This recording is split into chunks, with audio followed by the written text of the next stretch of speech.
राष्ट्रवादी काँग्रेस पक्षाचे नेते अजित पवार यांनी आज प्रकाशित केलेल्या जाहीरनाम्यावर राष्ट्रवादी शरद पवार गटाचे खासदार अमोल कोल्हे यांनी केली सडकून टीका। अजित पवारांच्या जाहीरनाम्यात बहुतेक प्रिंटिंग मिस्टेक झाली असावी। राज्यावर 8.5 लाख कोटींचं कर्ज असताना जाहीरनाम्यातील आश्वासनांची पूर्तता ते कसे करणार? लोकसभेत झाली होती मतांची कडकी म्हणून आठवली बहीण लाडकी असं म्हणत कोल्हे यांनी आमचा कोणत्याही योजनेला विरोध नाही, मात्र अर्थसंकल्पात योजनेखाली हेडच नमूद केलं नाही, तर इतर योजनांचा पैसा माहिती सरकारनं फक्त काही योजनांकडेच वळवलाय।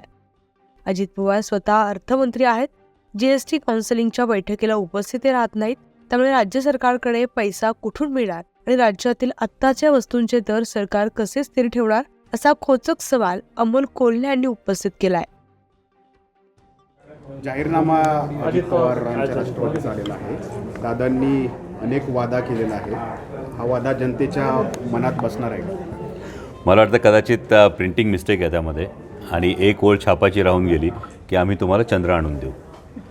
कारण तब्बल 8.5 लाख कोटींचं राज्यावर कर्ज असताना 2.5 वर्षांमध्ये ज्या पद्धतीनं असंविधानिक पद्धतीनं पक्ष फोडून विकासासाठी जातो म्हणून जर सरकार स्थापन करण्याचा जो काही प्रयत्न करण्यात आला, यानंतर इतक्या जर गोष्टी पूर्ण करायच्या राहून गेल्या असतील तर मुळात महत्त्वाचा प्रश्न निर्माण होतो की मग हे सगळं केलं कशासाठी? या पद्धतीनं पक्ष फोडून, चिन्ह पळवून, पक्षाचं नाव पळवून जे काही मिळालं, जे काही करण्याचा प्रयत्न केला गेला, त्यातून साध्य काय झालं?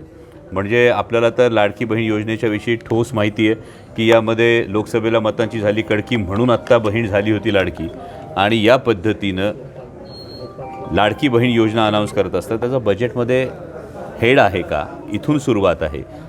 ज्येष्ठ नागरिकांसाठी जी एक पेन्शनची योजना ही केलेली, योजनेला कुठलाही विरोध नाही, परंतु वस्तुस्थिती काय त्याकडे पाहणं फार गरजेचं आहे। मागच्या 2-2.5 महिन्यामध्ये आपण पाहिलं की अनेक योजनांचा निधी हा ठराविक योजनांकडे वळवण्यात आला आणि इतर सर्व योजना वाऱ्यावर सोडण्यात आल्या।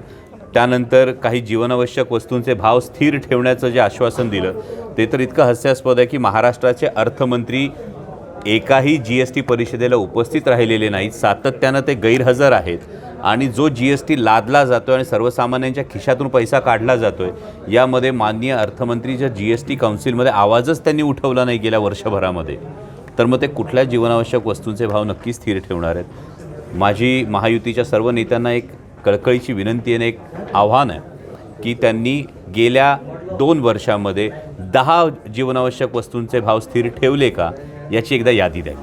आत्ताच दिवाळी झाली, दिवाळीचा किराणा भरत असताना आमच्या सगळ्या माता भगिनींना ही गोष्ट समोर आली, सर्वसामान्य नागरिकांच्या समोर ही गोष्ट आलेली आहे की दिवाळीचा किराणा भरत असताना आपल्या खिशाला नेमका किती खार लागला आहे हे प्रत्येकाला कळलेलं आहे। आणि त्यामुळं महायुतीचं हे आश्वासन हा केवळ पोकळ दावा आहे। सत्तेत येणार नाही आहोत हे ठाऊक असल्यामुळे वाटेल ती आश्वासनं द्या असं सांगणं हेच या जाहीरनाम्यातून स्पष्ट दिसतं।